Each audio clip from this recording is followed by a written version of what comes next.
What would you do if $1 million suddenly landed in your bank account? Would you go on a massive spending spree, buy that dream car, or maybe that mansion you've always wanted? Or would you be the smart one, thinking about how to make that million grow into 10 million? Today, we're diving deep into the millionaire's first move.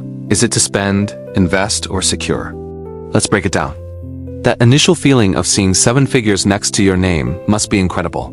But it's also a moment of immense pressure. The decisions you make in the first few months can set the stage for the rest of your financial life. One wrong move, and you could end up back where you started, or even worse off. So before you do anything, and I mean anything at all, the very first step is to simply pause. Take a deep breath. Let the reality sink in, but don't rush into any decisions. The biggest mistake new millionaires make is acting on impulse. Your emotions are running high, and that's when you're most vulnerable to bad choices. Once the initial shock wears off, it's time to assemble your dream team. No, I'm not talking about a crew for your new yacht. I'm talking about a team of professionals, a certified financial planner, a tax accountant, and an estate planning attorney. These people are your financial guardians. They've seen it all before and can guide you through the complexities you're about to face. A good financial planner will help you create a roadmap. The accountant will navigate the tax minefield, and the attorney will help you protect your assets for the future. Don't try to go it alone. The cost of this team is an investment in your long-term security. Now, let's talk about securing your foundation. Before you even think about investing, you need to eliminate high-interest debt. I'm talking about credit card debt, personal loans, anything that's costing you a small fortune in interest every month. Wiping these out is like getting an instant, guaranteed return on your money. Think about it. If your credit card has a 20% interest rate, paying it off is equivalent to making a 20% return on an investment. Risk-free? It's the smartest, safest move you can make with a portion of your new wealth. It cleans the slate and frees up your future cash flow. Next up in the secure phase is building your emergency fund. This is non-negotiable. You need a safety net of at least 6 to 12 months worth of living expenses. This money should be kept in a high-yield savings account, somewhere safe and easily accessible. Why? Because life happens. The market could crash, a business opportunity could go south, or you might face an unexpected health issue. This fund ensures that you don't have to sell your investments at a bad time or go into debt to cover an emergency. It's your financial peace of mind, and with $1 million, you can afford a very comfortable cushion. Okay, with the foundation secured, let's address the big temptation. Spending. Is it okay to splurge a little? Absolutely. You've come into this incredible fortune.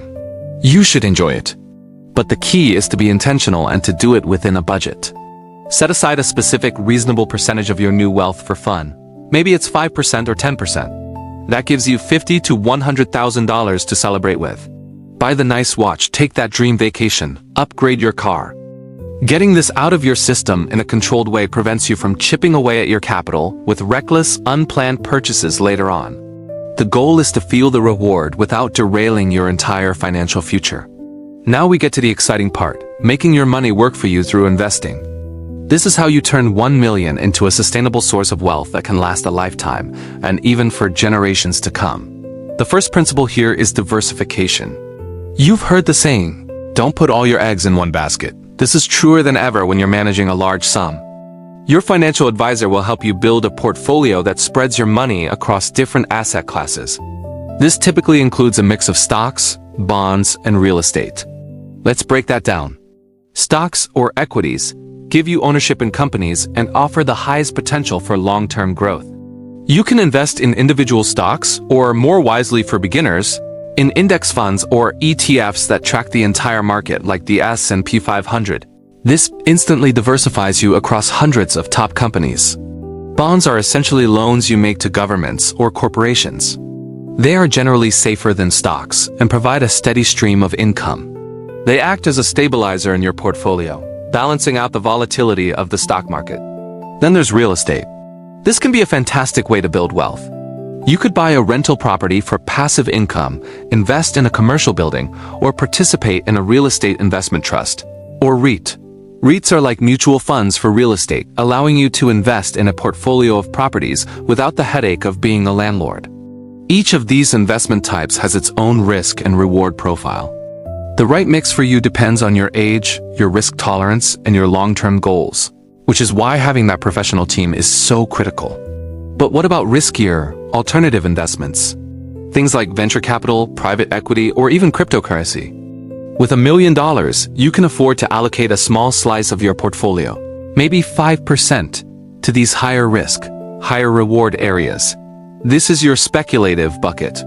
It's the money you can afford to lose. If it pays off, fantastic. If not, it won't sink your ship because the other 95% of your wealth is invested safely and securely. Never bet the farm on a hot tip or a can't-miss opportunity. That's how fortunes are lost. Beyond just growing your money, you need to think about protecting it. This is where estate planning comes in. Your attorney will help you set up trusts and other legal structures to protect your assets from lawsuits, creditors, and to minimize estate taxes down the road. This ensures that your wealth can be passed on efficiently to your loved ones or the causes you care about. It's not the most glamorous part of being a millionaire, but it's one of the most important for creating a lasting legacy. Finally, let's bring it all back to the original question. Spend, invest, or secure? The answer isn't one or the other.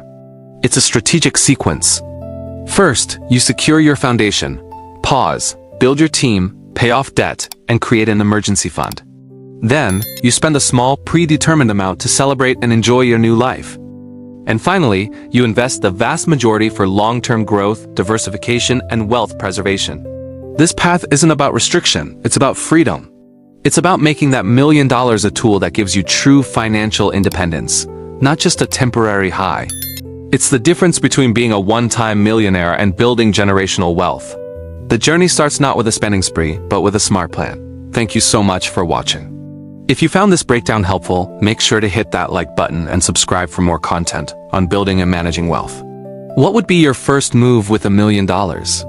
Let me know in the comments below. See you in the next video.